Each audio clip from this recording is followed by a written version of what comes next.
What's up, everybody, and welcome back to the channel again. It's me, your boy, the Retro Slasher here, coming back at you guys with a brand new DVD and Blu-ray update video for December 2016. Yeah, so it's gonna be the last update of the year 2016. What a crazy year it's been. It's crazy how time flies, man. It just feels like it was a brand new year yesterday, I suppose. Yeah, but 2017 is upon us in a few short days. So let's reflect back, looking at 2016. They overall pretty good year of releases. A lot of interesting things came out. It was quite an expensive year too, man. If you're collecting, then you know what I'm talking about. Yeah, but anyways, getting into the month of December itself here. In my opinion, it was actually a pretty big month for releases. Now, a lot of you guys might disagree and whatnot, but in my opinion, it was actually a pretty good month for releases. Now, initially, I tended on buying a lot more than I actually did. I feel like I say that all the time, but just the truth, man. It's sometimes when it gets tight and the holidays are here and everything, so kind of spending your money on other things and whatnot. So yeah, I didn't pick up as much as I intended to, but I did manage here to pick up quite a few things, man. For the main part, I mainly picked up Blu-rays. So this is gonna be what you call one of those quote-unquote Blue Tuber updates. Yeah, I actually didn't purchase any DVDs at all. The only DVDs you will see in this update were actually sent to me for review by a company. So yeah, I'll get to those in a few minutes here, a few seconds or whatever.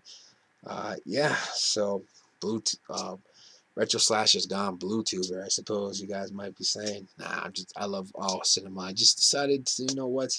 There was a lot more Blu-ray releases this month than I was interested in DVDs, to be quite honest with you. Sometimes that's just how it is. Sometimes you buy more DVDs than Blu-rays or vice versa, Just how it works out sometimes. So don't judge me, man. Don't call me a Blue Tuber, because I'm not.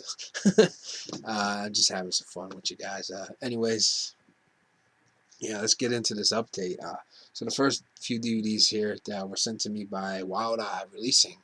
Wild Eye is a pretty weird company, if I must say, man. They release a lot of interesting titles, some really extremely low budget stuff, um, and that's kind of what they're known for. Besides their awesome cover arts, but yeah, yeah, that's what they do. So let's get into it. A lot of these I haven't had a chance to actually check out yet. I've just been busy watching Christmas films and other 2016 films that I need to get out the way. So be on stay tuned for that coming soon. But yeah, anyways, first thing they sent over here is a film called Faces of Snuff. This is some kind of snuff film. It looks like it might be a found footagey type film. Not really sure. It does look extremely low budget and whatnot. Just looking based on the pictures here in the back. I don't know too much about it, but who knows? With a film called Faces of Snuff. All right, next thing they sent over here is one of these like captive type films, along the lines of Saw and Cube and whatnot. I was just assuming that's what it is. It does look a little bit more budgeted than some of their other releases, but they could just be doing a good job of hiding that here. But it's called 24 Hours to Live. Yeah, that would lead you to think it's a slasher film, so it could be. Just basing off the title and what it looks like here in the back, that it's like some kind of Saw type film. Yeah, who knows if it's good or not? I'll let you know eventually, I suppose. All right, next up here is title cracks me up every time I see it. And it's called Stabbed in the Face. Some pretty awesome cover art there, if you ask me too, and a pretty funny title. Now this one is like some kind of slasherish type film. It says an overtop homage to the shot-on-video gore soap classics of yesteryear. Yeah, so it's some kind of homage to shot-on-video film. So you know what you're getting when you get into those type of films. It's gonna be extremely low budget and actually probably pretty gory, because shot-on-video films tend to be some of the goriest films. It might not be the best effects, but they try to dial it up quite a bit, considering their budget and whatnot. But it looks interesting. Look back for some kind of initial thoughts on this later, I suppose. All right. Now the film that I did request from them is a film that I'm gonna do a review for, just kind of been slacking lately, doing videos or whatnot. I did watch this one, yeah, and it's called Secret Santa. Now this is like a slasher film. It kind of tribute to more of like the '70s style slasher film, you know, along the lines of like Black Christmas and other films from that time period. But yeah, now uh, I'm not really gonna talk about it too much because I'm gonna do a review eventually. But let's just say, all right. So that does it for the releases. Thank you for Wild Eye for sending me these over. If you're watching Wild Eye, I'm sorry I haven't posted a review yet for any of them, but forgive it, brother. It's the holiday times. All right, so now getting into the Blu-rays, I got a few non-horror related things here to get to first. So stick with me if you don't like anything about horror. So first thing I picked up here on Blu-ray is a film called Menace to Society. Just a classic hood film. Now, I'm not actually sure if there's like a particular name for a genre for these type of films. I just call them the hood shit. Yeah, this is just a classic one, man. One of the better ones. Just great capture of the early 90s and Watts and whatnot. Watts in California and whatnot. So, yeah, just a really good one. Classic stuff. Always been a big fan of that film. All right, next up here, yet again, another hood shit type film, you know, some hood shit. But this one's more, it's a comedy more than the hood aspect of it. It's just a comedy that takes place in the hood, and it's called Friday. Just me and this film go way back, man. Back in the day from when I used to skip school and stuff. And the house that we used to go chill at when we skipped school this was the only movie that they owned in their entire house. So we used to watch this every day, just get baked and watch this. It's just good shit. Of course, directed by Ice Cube, starring Ice Cube, Chris Tucker, a bunch of other random actors in here. You know, you got Bernie Mac, rest in peace to him, Tiny Lister, a bunch of other people. Just a really funny shit. So quotable and memorable in this film, man. I love me some Friday. Not a big fan of the sequels, and I hope they're supposedly done making the last Friday it's called or whatever, and hopefully Chris Tucker does return for it because that'd be great. Yeah, so next thing I picked up here is a film from the mid 2000s. It's from 2005. I'm pretty sure I knew that for some reason. Starring Nicolas Cage and Jared Leto and Ethan Hawke. It's kind of an underrated film you really never hear anybody talk about, but I'm actually just a huge fan of this film. It's really good, and it's called Lord of War. Of course, the story of this is, if you haven't seen it, it's basically Nicolas Cage is an arms dealer. Just pretty much follows his life from starting at the bottom, making it all the way to one of the most successful, biggest gun dealers, arms dealer that there is in the world. He sells to a bunch of various what's the word I'm looking for? Dictators and whatnot. Mainly this one in Syria, Leone and stuff. You know what happens out there. You know what it's about. But it's just a really fantastic film, man. I always really enjoy about it. Just one of the ones you really hear nobody talk about. Things like people forgot about it. It's a really good film. All right, next up here is a Stephen King adaptation. One of his few non-horror ones here. Surprisingly, I didn't own this film, not even on DVD. And that is The Shawshank Redemption. Just a big lover of this film. How can you hate The Shawshank? It's just a great story about these inmates trying to survive in prison throughout the years and whatnot, and it leads to a pretty big moment at the end of the film. Which is it's kind of don't really want to spoil it in case you haven't seen it, but I'm assuming most people watching this video have seen this film. But how it happens in films, what happens in the film seems kind of really unrealistic if you ask me.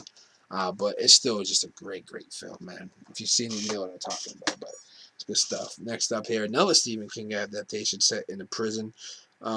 This one is not as good as Shawshank Redemption, but it's a really good movie, and it's actually kind of depressing when you really think about it. And of course, that is The Green Mile, starring one Tom Hanks and a bunch of other actors you would recognize. Just a great another prison story, mainly about this guard and this in particular prisoner that is in there for he may have not committed the crime that he is accused of. It's basically about these prisoners on death row, death row ward of the prison. Good film. All right, next up here, it's a film that kind of takes place in it takes place in my home state. It's really not too far from me. It takes place in South Boston. I literally live about 45 minutes away from there. So kind of relatable to me in a way. And it's called The Town, directed by Ben Affleck, starring Ben Affleck and Jeremy Renner and a bunch of other recognizable faces yet again. Just a really, really good heist film. The final heist in this film in Fenway, just an amazing sequence. I love this film. It's a really, really good film. All right, next up here, Stanley Kubrick's film, his war film. It's a film that I love to death. I love the first half of this film the most, which seems the general consensus is most people love that part of the film the most too. It's just so dramatic and so kind of know what the word to use it, but it's just so thought provoking and stuff and emotional. And it's Full Metal Jacket. If you've never seen Full Metal Jacket, do yourself a favor and check it out. It's a great, great war film.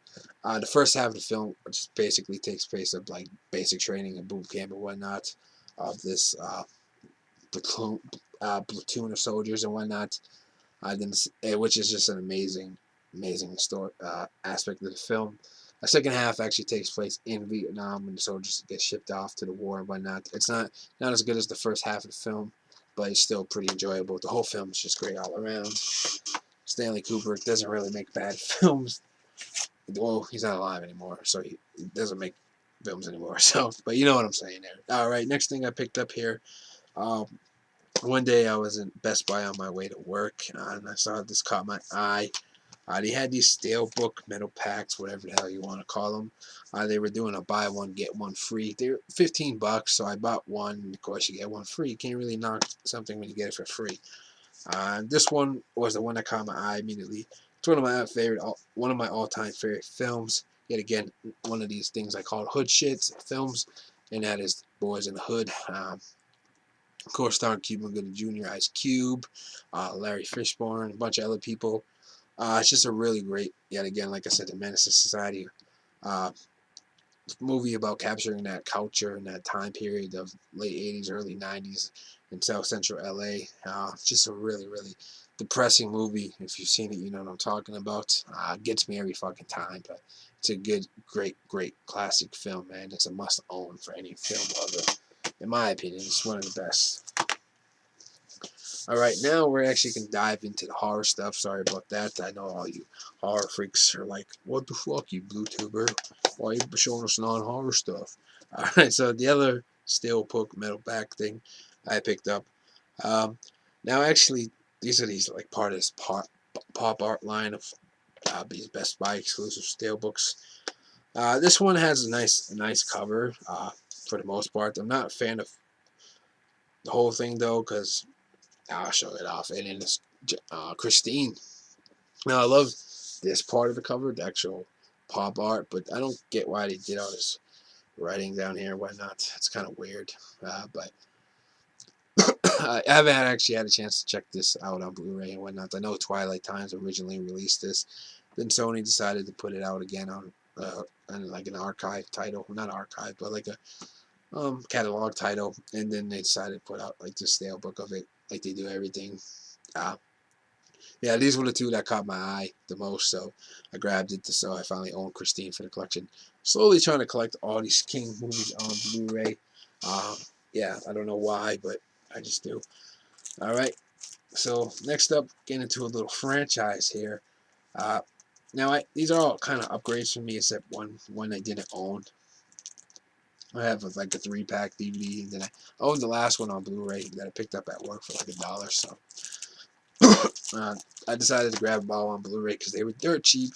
They were all like $2 used on Blu-ray, so can't really knock that price. I'm just a big fan of this franchise. It's probably, in my opinion, the best modern franchise there is. And that is the Final Destination film. So I picked up Final Destination 1 here. I picked up part 2 as well. I picked up part 3 here. Good stuff. And then I picked up part 4, which is probably the weakest in the entire franchise, but I do still enjoy this film. Yeah, and I already own part 5, so now I have all of them on Blu-ray, which is pretty nice. I'm kind of a stickler for that stuff. I like owning entire franchises on one format. So next up here, getting into a couple first-time watches for me. From these two are from Arrow. First thing I picked up here is directed by a filmmaker that I'm not really too familiar with his filmography. I've only seen 2 previous films, and they were both really good. And that is, of course, Abel Ferrara, which he directed Miss 45, which is a great revenge film, and of course King of New York, which is one of my all-time favorites. And this one is called The Driller Killer. I believe this is his first film. Yeah, this is a really, really bizarre kind of film. Believe it's from the 70s. Might be late 70s. Could be early 80s, forgive me, I don't know.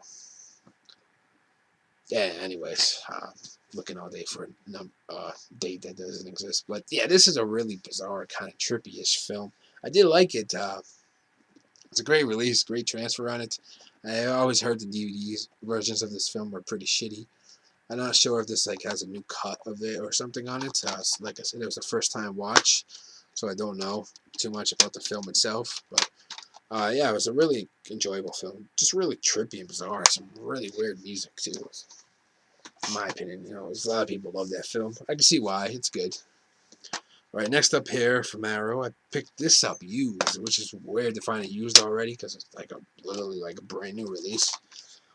I picked it up used for like $15 or so, which really isn't like a great steal or anything in my opinion. Damn, this case is kind of funky. I don't really like Arrow's cases, but it is Chud here on Blu-ray. Was really anticipating this release. I love the artwork on it. It's really good. I have seen Chud 2, which is kind of weird to see a sequel before first film. I must say, I really didn't care for this one all too much. I mean, it had your typical 80s cheesiness to it, like things that I love. But the story just was kind of weak, and I don't know. I found the characters kind of annoying. It has like the dad from Home Alone in it and stuff. Yeah, not a fan favorite of mine. I actually prefer the sequel over this one, which might be kind of odd, and I might be the only one in that minority there. But yeah, it's decent. But it's not the greatest thing I've ever seen. Far from it. All right, next up here from Scorpion releasing, kind of making a comeback. They've been quiet as late. They partnered up with their sister company, Code Red, here, and starting to put out a lot of their releases together on this brand new site, which is pretty awesome because it's free shipping for everybody that lives in the United States, and it's usually 1 to 3 days shipping. Got it about the 3 days, of course, but yeah, I can't really beat that. It's a film, yet again, that I'd never seen before. Not really sure if the DVD is hard to come by or whatnot. I never really went out my way to look for it either. But it's a film called Don't Go in the House here. This was a pretty fun film. Not the best thing I've ever seen. It was really kind of weird, and I don't really want to say compare it to another movie that I'm about to compare it to, but it kind of has a similar tone to it and was Maniac. At least the ending reminded me of Maniac. Maybe I'm just talking crazy, but yeah, it's a film that I'm gonna rewatch again though, because it seemed like I felt like I was missing a few things from it. I might have missed some dialogue or something. I don't know, but it was fun for what it was. Right, next up here was a film that I was happy to see be put on Blu-ray. I had never seen it before. I owned a bootleg of it, but I never watched it. It's one that I made or something. But it's from a company that everybody thought was pretty much dead. They hadn't released nothing in a few years, or a couple years at least. From Shriek Show and Meteor Blasters. A film called The Majorettes here. Yeah, this was released a couple months ago. I didn't pick it up right away because I really wasn't sure about it. But I decided to grab it. Got it for like $16, $17. something like that. And yeah, I must say this was actually a pretty fun film. Yet again, a really kind of strange slasher film. Uh, Not your typical slasher too. It's like a cheerleader film. It's weird. It has a really strange opening sequence in the film. It reminds me of like Killer Workout or something. One of these opening dance sequences. But it's a fun film, and if you're wondering how to transfer on these, because Shriek Show is kind of infamous for putting out some pretty shitty stuff. The only other release that I know that I own is the Just Before Dawn DVD, which is cut. So not sure if this film's like cut or anything like that, but it does look pretty good on Blu-ray. I suggest if you were thinking about buying it, it's worth a grab, man. It looks really decent on it. All right, next up here, a couple of Vinegar Syndrome things here. I know it's one that there's everybody done showing off already. I didn't grab it. These two were like didn't go live to the Black Friday sale or whatever. So I kind of held off for a week or two on grabbing them. Grabbed them relatively for a decent price. This film right here is a film that I literally haven't seen since the 90s or at least the early 2000s. It's a film that I actually owned on VHS. I remember when my local video store was closing that we used to go to. I made my grandfather buy this film because I had seen it once when I was a kid at like a sleepover with all my friends and whatnot. We just thought it was the funniest thing ever. It's a film that gets a lot of hate. A lot of people don't like it. And I totally understand why people hate this film or think it's stupid and it's the worst shit ever made. But to me, it's just one of those so bad. It's great films. It's so much fun. It's just a sit back, relax, and laugh your ass off type film. You know what I'm saying? And then, of course, Jack Frost here on Blu-ray. I was so excited when this got released because the DVD so long out of print, hard to find. I've seen it upwards of $80. So when this got released, I was stoked. To my knowledge, it's the actually only Killer Snowman movie, besides the sequel, of course, which is terrible, by the way. But yeah, this is just a fun 90s cheese fest, man. Do yourself a favor and just give it a chance and watch it or rewatch it or something. Have fun with it. It's a great release. Looks beautiful on Blu-ray. Did amazing job with it. So glad to own it. And I didn't get the lenticular cover. I'm not the biggest slipcase nut. And honestly, the slipcover was like $10 more. So, like, no, thank you. All right, next thing I picked up here. I know I might be leaving a few guys watching this in suspense because I made a comment about this film. I was just kind of trolling you. Yeah, there's a film that I had never seen before until I picked it up here on Blu-ray. It's a really unique film and kind of bizarre. It's really hard to explain like what's going on in this film because it's just kind of crazy and all over the place. I know there was a DVD release of this before by Code Red, long out of print, and I believe this is like a brand new cut of film that was never released before. So I can't really compare the differences or anything. What's missing from it, but that of course is a Joe Spinell in The Undertaker. Yes, got the coffin slipcase. Yeah. Now this right here, it's freaking awesome, man. I can't even deny how awesome this film is. It's just really crazy, man. It's Joe Spinell at his finest. I believe this was his last film. It's from '88. Mighty fine year, if you ask me. It's just over the top bonkers and fun, man. I heard that he was like completely shit faced while making this movie, like in every scene, which is totally believable. Just the way he reacts to certain things and like how he's acting. It's so funny, man. It's just good stuff, man. It's a film that you should definitely own. If you don't own it, grab it soon because I believe it's limited to like 3,000. So yeah. And last thing I picked up here was a film that should have been in last month's update. I ordered it, and it didn't show up for a while. Then they ended up refunding me my money and whatnot, and then they ended up shipping it again. I kind of understand why it's kind of weird it took so long to get because it is an import release. And the whole time I was waiting for it, I was kind of kicking myself in the ass. I'm like, I don't even know if I'm going to be able to watch this thing because it's a I don't own a region-free player, and I really wasn't 100% sure if this was actually region-free.